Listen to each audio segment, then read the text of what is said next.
Welcome back to Fossil vs. Future. I'm Daisy. And I'm James. And today we're going to talk about... super pollutants. What about super pollutants? Carbon dioxide has long been the focus of climate action, but it's not the only pollutant heating our planet. A group of powerful pollutants, known as super pollutants, is also driving a large share of today's warming. And these pollutants cause outsized warming per tonne compared to carbon dioxide. They include methane, tropospheric ozone, hydrofluorocarbons, HFCs, sulfur hexafluoride, SF6, nitrous oxide, and black carbon, more commonly known as soot. What makes these pollutants so important is their potency. Per tonne, many of them trap far more heat in the atmosphere than carbon dioxide. Methane, for example, has 86 times the warming power of CO2 in its first 20 years in the atmosphere. Even though they are present in much smaller quantities than carbon dioxide, these pollutants are responsible for nearly half the warming the planet has experienced so far. But super pollutants don't just affect the climate, they also harm our health. The air pollution they contribute to leads to millions of premature deaths each year. There's another important difference between super pollutants and carbon dioxide. While CO2 can stay in the atmosphere for centuries, many super pollutants, but not all, are short-lived, lasting anywhere from a few days to a few decades. That means, if we reduce them, we can see benefits much faster. Cleaner air, healthier communities, and a slowdown in the rate of global warming within our lifetimes. In fact, scientists say cutting super pollutants is one of the fastest and most effective ways we have to slow down climate change in the next few years, buying us precious time as the world works to cut carbon dioxide emissions. So we chose this one to emphasise the fact that we can target quite accurately chemicals which, if we were to organise a response, we could take out of the atmosphere and make a significant difference in time. We're always talking about the temporal dimension to this problem. And, obviously the sort of intergenerational conversation that we're having emphasises that temporal dimension. So if you can identify with some accuracy, because it's all chemistry, Daisy, it's atmospheric chemistry, and there are chemicals here that are causing the problem. If you can fix your attention on them and organise a response and find alternatives or deliver whatever basic human needs are required with other means, then you can feel confident that you can deal with this issue in time. So this whole dimension of speed and potency and accuracy of targeting of some intervention that governments could make or companies, this all helps focus attention on priorities, what really needs to be done, and if it were done, that we'd increase our chances of success. But of course, all of these pollutants are in some way connected to some economic or industrial activity, and somebody produces them, and somebody doesn't therefore want to be told they can't or have their industry regulated, and they go right back into the heart of the fossil fuel industry, not only because a lot of the other parts of our economy that produce methane, agriculture, for example, are very, very important. But as we've said when we talked about the climate negotiations and what could be done to make them more effective, well, this is a very good technique for finding effectiveness. Focus on the chemicals that really matter, organise a response, find alternatives, and make sure that you can act in a way that deals precisely with the problem and not other collateral issues, and then we can make progress within the time frame required.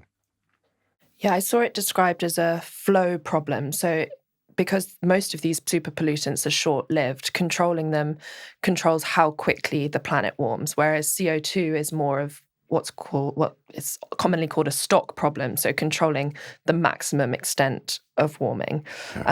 So there's a real incentive to act now to reduce super pollutants. Otherwise, we're going to pass those climate tipping points that we then won't be able to come back from. Exactly. And we have the benefit of an existing agreement, Kigali Agreement, which obviously was organised originally all around the ozone-depleting substances, so there's an overlap there between the two types of... So it was the Montreal Protocol, which was then amended by the Kigali agreement. And the Kigali agreement is quite specific about dealing with the super pollutants. Not all of them, as you say, but HFCs, I think, HFCs is really the one that they, and it makes a big difference. And we find we use those chemicals for very important purposes, for cooling, for example. But there are alternatives. And the idea about the Kigali Agreement, which is interesting for evaluating effectiveness of all international agreements, is that first, enough of the right countries are in it. Second, there are incentives, i.e. funds, to help you transition away from those harmful chemicals. And third, there are penalties attached if you don't. There are trade measures, which leads to the next problem that we've got to face up to, which is that when you do intervene through some sort of regulation, and the European Union is doing this through its own super pollutant regulation, it has trade consequences. Someone can resist that on the basis that you affected their trade with you. And right now, principally because of who's in the White House, that's another problem, that the US government is taking away constraints on emissions of all sorts of fossil fuel-based pollutants and resents the actions of others, like the European Union, who are imposing regulations and using their power as a trading bloc to equalize, if you like, the costs on its industry at the border. So the European Union goes ahead and regulates, and there will be a cost on its industry producing these chemicals. And it says, well, we will apply that equally to those products that we import into the European Union, and we will make sure that our business and industry is not at a disadvantage because the other country has not regulated these pollutants. And the US is calling that an overreach now and challenging the European Union's right to regulate in that way. So is that related to the carbon border adjustment mechanism? It's related to it. It's the same principle. There's a separate methane there's a separate one. Exactly, the same principle. So, this is a fact of life at the moment. You've got the temporal dimension. It really makes a difference to act on these super pollutants now, all right? And it buys us time to do all the other stuff we need to do and takes pressure off. The numbers are huge, as you say. There could be as much as half a degree in that. So if you act on super pollutants and you're effective in acting on them, you basically take half a degree out of the problem, right? Which is, again, from an intergenerational point of view, that's a big thing, right? That's worth a lot of effort. Then there's the trade angle. If we've got a trade competition emerging, then that slows you down. That makes it harder to come to an effective international agreement to deal with this problem. Equally, if you can get over that, the trade measures are useful.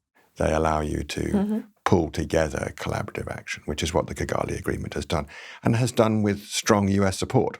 In fact, you can't imagine that agreement, the Montreal Protocol or the Kigali Agreement would not have existed without strong US support. So the Montreal Protocol was originally was focused on ozone and ozone-depleting substances, so CFCs that were creating this hole in the ozone layer. Yeah.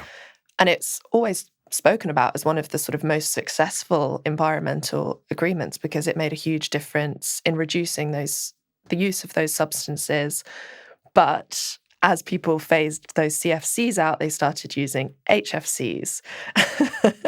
And so then since we've needed these amendments, including the Kigali Amendment to the Montreal Protocol, to try and fix the greenhouse gas problem that has emerged as a result of the Montreal Protocol. There are all sorts of quite crazy circles. The SF6 one, which you're quite right to point out to me, who didn't know, who wasn't sure, that they frequently don't get put into the short-lived box because they're really not. They're very long-lived. They stay up in the atmosphere forever. Yeah, sulfur hexafluoride, SF6, is the most potent greenhouse gas known to humanity. Its global warming potential is 24,300 times carbon dioxide over 100 years, and its lifetime is 3,200 years. So it's not short-lived, but it is incredible. Yeah, incredibly potent. And we use it in all sorts of ways to kind of literally make machines more effective, but also we use it in cooling. Electricity networks. Yes, exactly. Most people wouldn't really be naturally familiar with SF6, but there's quite a lot of it about. Yeah. Increasing. It's a small amount compared to some of the others, but it's increasing rapidly. Yeah. So, but again, it's a chemical you can identify and therefore work hard to find alternatives, substitutable alternatives that can still make your industrial processes work and still cool buildings. I mean, and that's the other circle I was thinking about, as we warm, as it gets hotter, so we want to use more air conditioning, and so we use more coolants. And as societies get wealthier and they want to continue to be productive despite the fact that it's really, really hot outside, what do? They air condition. And so this is a cycle that's very familiar, very visible, is happening fast, and you have to look at the staggering take-up of air conditioning in India, for example. And some of the hottest places over the next decades are going to be either where there's already significant wealth, like the Gulf, or where there's increasing wealth. And one of the ways you're going to show that you have capacity to spend on making life better is you're going to cool your buildings. And we know also that makes a big difference to productivity, to productivity, certainly in any white-collar work that's inside a building. Yeah. So that all has a material effect on your economic development. And on the whole, countries are going to go for that, aren't they? Yeah. So it really matters to figure out, can we do something? Can we not pretend that's not going to happen? I mean, it's a bit silly to think that we could stop that progression, but we'd also have to figure out, can we do that without these super pollutants being used? Or in some instances, captured and reused at least. There is potential for recycling of chemicals in these processes. Anyway, the point is it really matters to get to grips with the problem and to organize it in a way that incentivizes innovation so that we get the alternatives. And so people find that they don't have to make that trade-off.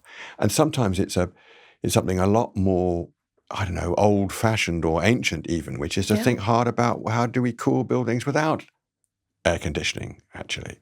How can we make use of shaded spaces, green roofs, natural airflow, building materials, all these things that have helped us cool buildings long before we had air conditioning. And maybe more cost-effective as and well. And maybe more, certainly at large scale, because, that if you think of a city that's growing and new blocks going up, if you individually cool every cell in that building, that is obviously wasteful. Yeah. I mean, it's just, yeah. So, but thinking about how you might cool a neighborhood with tree planting or with the way in which the surfaces of those buildings can reflect radiation away if they're painted white, or capturing the radiation in forms of solar paneling. They're all devices that can make a building less in need of more air conditioning. And then, of course, how you organize the spaces inside. That's a design challenge.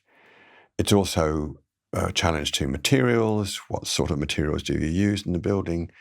And increasingly, there are better ways of managing the use of air conditioning in a building so that you can use sensors and ways to make sure that you don't cool the entire space of a building when you're only occupying a small part of it, all that kind of stuff. Common sense, but in the end, it's all part of a response to a serious issue that needs proper solutions.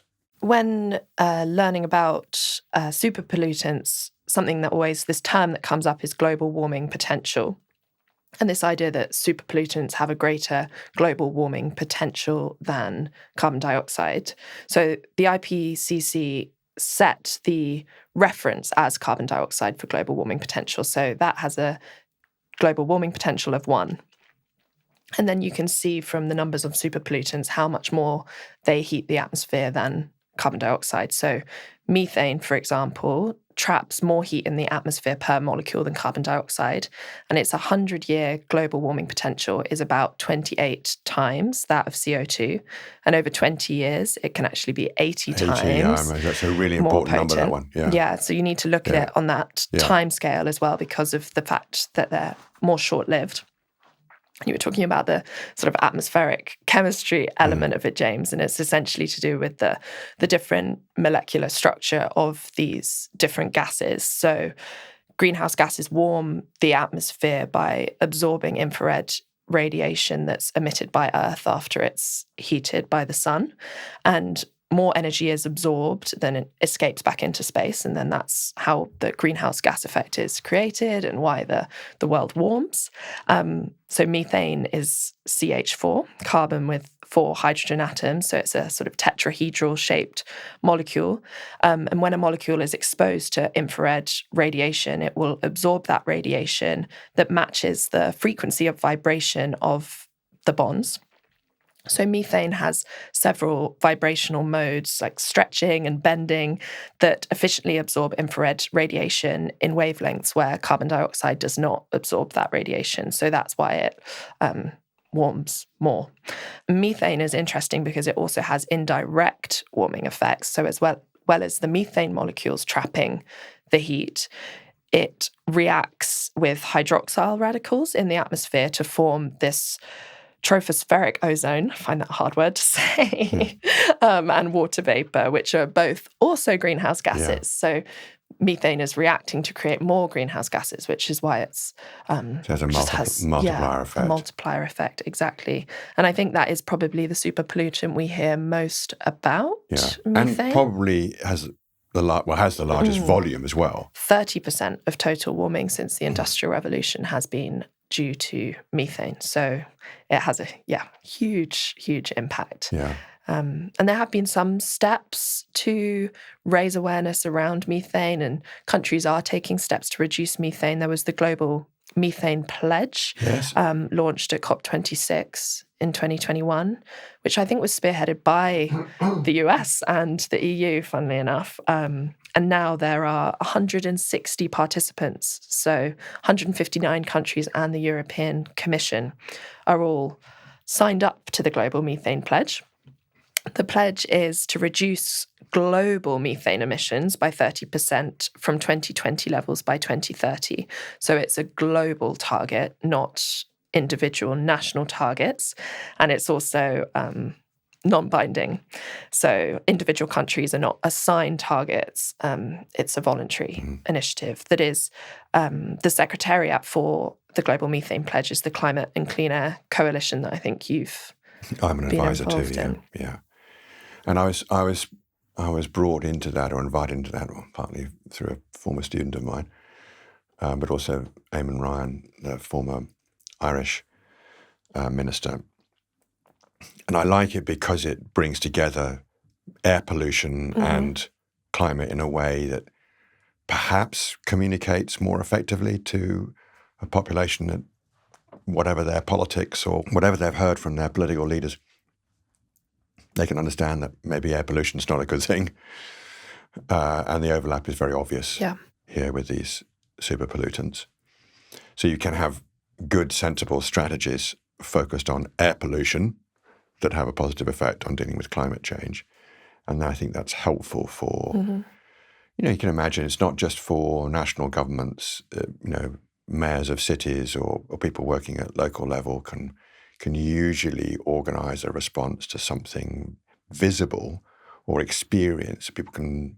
People know that air pollution affects your lungs, and you might know someone who's an asthmatic or something like that, and you can tell if the pollution is bad one day, how your ordinary everyday life is affected. So I think there's good value in organising a response to the super pollutants that combines clean air and climate. And I'm trying my best to encourage that group of countries and experts who are not working with a legally binding agreement, but working with a promise to go ahead and create a legally binding agreement with whomever will join, get started, and be open to others joining it. If the population of the US that votes makes a change at the next election, then of course you would imagine the US coming back into the fold and being a very useful partner. At the moment, that's not the case, or we don't think that they've actually formally withdrawn from that one. I don't think so. They've certainly obviously withdrawn from the convention itself. Yeah. But maybe this one they've forgotten to do it. I don't know. Hope we don't remind them. But we think they're still in. And then, of course, there are sectors that are very difficult to reach politically, like the agricultural sector in many of the economies where the most methane is produced, but where, again, there are alternatives. So we've talked before about the kind of cultural war challenge of dealing with some of these climate change issues when an effective resistance is built up around things that people care about, like meat. And so what tends to happen is if you focus on methane in the agricultural sector, you get resistance, sometimes in the form of ridicule. They're trying to stop cow farts, these fool liberal people, and they're going after our meat, and we like meat. And whereas, partly because I eat meat, and I'm not convinced that there's, put it this way, I kind of understand a lot of those arguments, and I don't want to ridicule them as much as I sound like I am. But I'm very interested in finding ways of dealing with the methane issue in meat. There are other issues in the industry that one could talk about on another occasion. But if methane is a problem, well, why don't we deal with that? And you can. There are ways of dealing with methane from animal husbandry, and they are quite effective. Some of it is to do with capturing it, and some of it to do with genetics, and some of it to do with feed. And if you combine all three, genetics, feed, and capturing the methane, then you can massively reduce the effect of an industry like the meat industry on climate change by really zooming in on that issue. Yeah. There's a lot of innovation happening in that space to reduce the. So cows produce methane. I think it's through their burps rather than their farts. It's true. It's more that end than the other. Yeah, and it's to do with the design of their stomachs. Their enteric fermentation. Yeah. I agree with you. I think we do just need to eat less beef. I think for sure there really needs to be less. On that one. Yeah. But definitely there is a lot of innovation happening in the livestock industry to try and keep meat as an option on the menu, and these kind of methane reduction technologies are happening. And then around 40% of methane is from agriculture. I think cows, sheep as well, but less so than cows. Rice is another. Rice is definitely there's certain ways of cultivating rice, especially most rice is in flooding and water. Produces methane. Again, there's a lot of innovation happening, trying to, I think, dry ways of growing. Or through pivot rice. Irrigation. Okay, so what's that? I chaired an agricultural development company in East Africa called Agrica, and we very much wanted to grow rice and maize, but rice for the domestic market in East Africa. And we learned techniques from Australia and the US that does not flood a field, massively reduces the amount of methane, but uses these big, basically, you imagine a kind of rotating arm that irrigates in circles. And it can be, provided you have decent irrigation, and that costs money, that infrastructure costs money, you can get very good yields without that kind of practice that most people are familiar with, of rice being grown in the paddies. So it is perfectly possible to grow rice in a way that reduces methane. And then another food system related source of methane is food waste.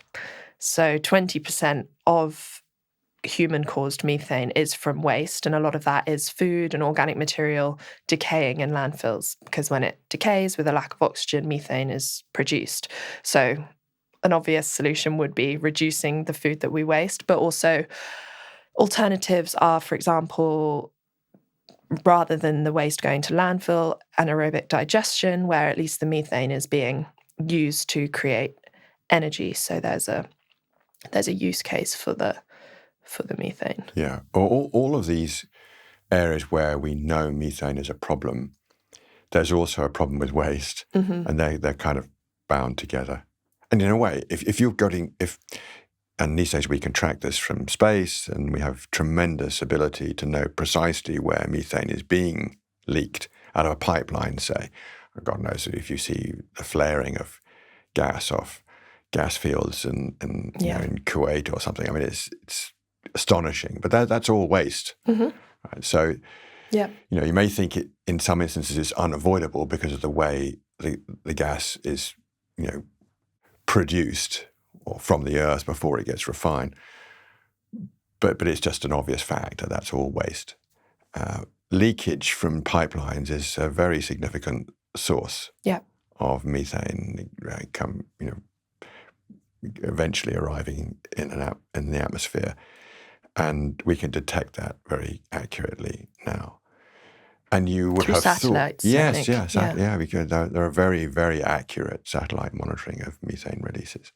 So that's a waste the industry itself can value and put a stop to. Now, of course, if you also price carbon, there is a cost that's very precise associated with the amount of methane, and you can measure that too.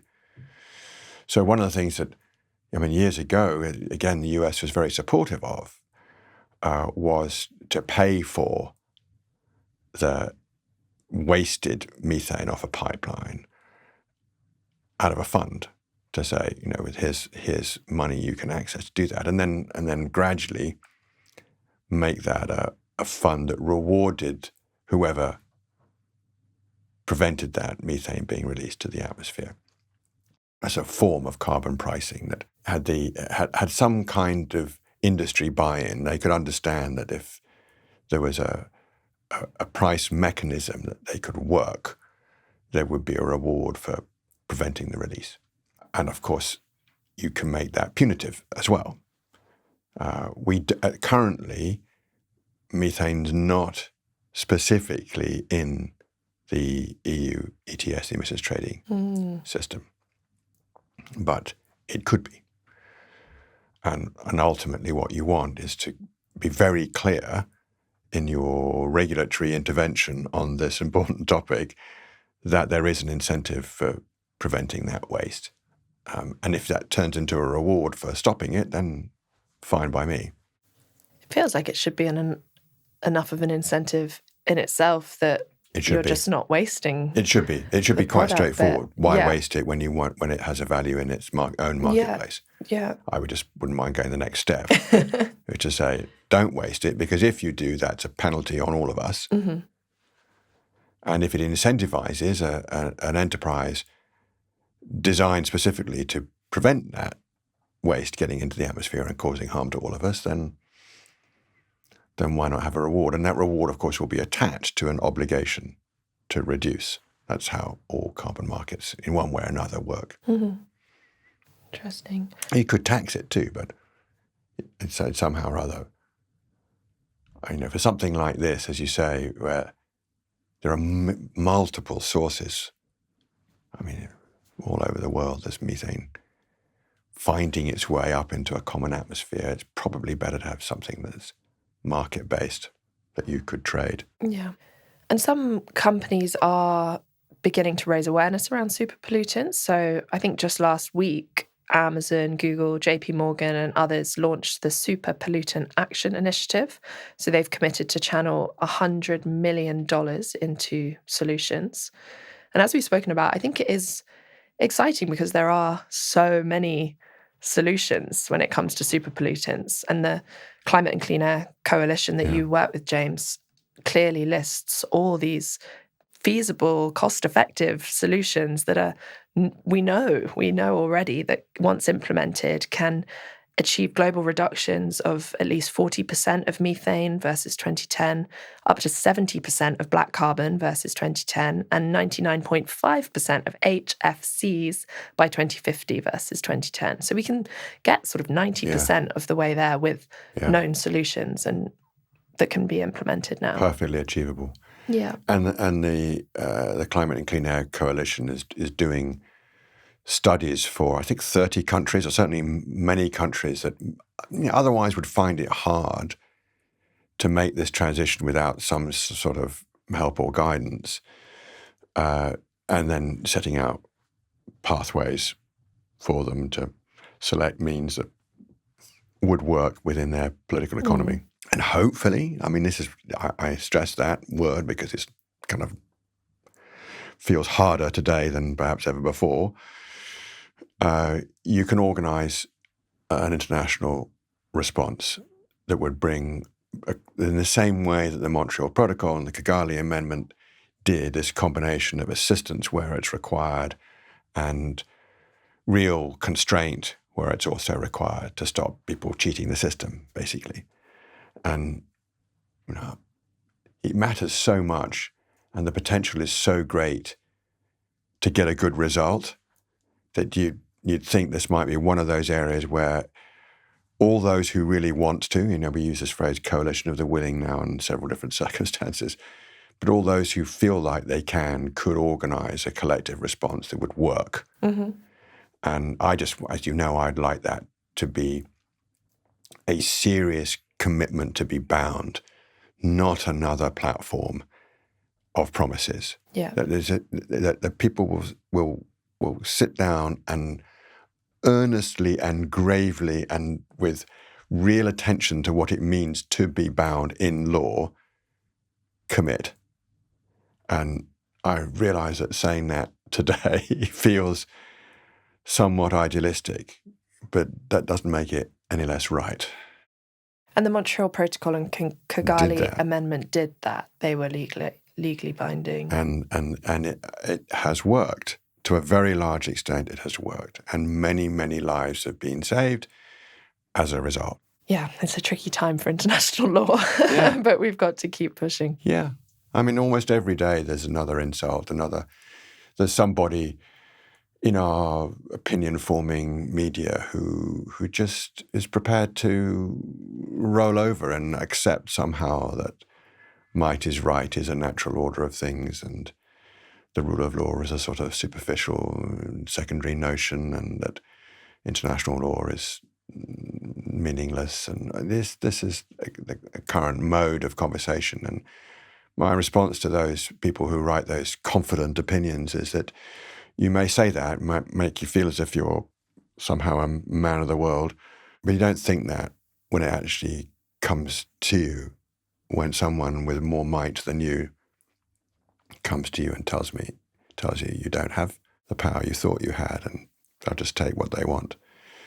When it comes to it, actually the rule of law matters to everybody, and in international law there is no difference. It's simply harder to organize an enforcement response, not impossible, but harder. And in the long run, international law has a way of coming around and finding a way of assessing accountability. And in the short run, we just get on with it because, every day international law works perfectly fine. Most of the clothes we're wearing, the food we're eating, the equipment we're using, they've all moved from one place to another via international rules that people have a very strong interest in adhering to. Mm-hmm. And in this case, when we're talking about super pollutants, so there's these legal mechanisms, we've discussed market mechanisms, and then there's just changes in, similar to all these topics we discussed, and then changes in behavior, changes in technologies that work, easy to implement, cost-effective. So we really can drive change in this area. That's the thing that I would really like to emphasize at the end of all of this is that once you have some clarity of focus, you can organize a response that has all of these elements. Yeah. Law, economics, finance, technology, innovation, behavioral change.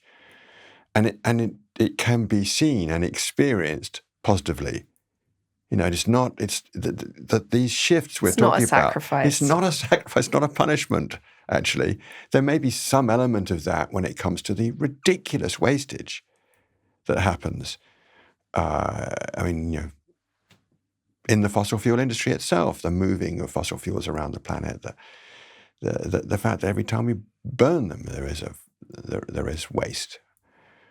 So it's not like I'm sort of neutral about all of that, but I'm on the whole positive about the fact that there are alternatives, and in many instances those alternatives are superior, that they're better. I think funny enough, I think the air conditioning problem is really a really challenging one. There's just no doubt that as we warm the planet, and as in particular places get really hot, the amount of air conditioning increases. Even in the relatively temperate zones like the one we live in, air conditioning usage goes up, and the energy requirements for that are huge before you even get to the particular super pollutants we're talking about. So that is a particularly bothering form of circular problem. Maybe that's another what about we need to revisit. Yeah, I think it would be really good. And the idea that there might be ways of breaking those cycles with all of these elements aligned is very alluring. Just really hard to do. It's really hard to do because there's a natural and instinctive reaction, if you can afford it, is to say, it's hot, turn the aircon on. Mm-hmm. Why wouldn't you? But we have to find systemic solutions, as opposed to individual ones. Because again, we've had this conversation in many forms. People will look after themselves. Of course, and you can't be sort of moralistic about an individual turning on the aircon. Maybe if they left it on all day whilst they go out, which, let's face it, happens, right? But there needs to be a systemic response to all of these things, and the air conditioning one is quite interesting, I think, from all of those elements of behaviour and technology and finance and the like, and how you might think laterally to fix a problem by building design and all that stuff we've touched upon. Anyway, super pollutants really matter. Yeah, acting now on super pollutants really matters. Thank you so much for listening to Fossil vs. Future. Please subscribe to our podcast and give us a rating. And please follow us on social media. Let us know the what about questions that you want us to discuss.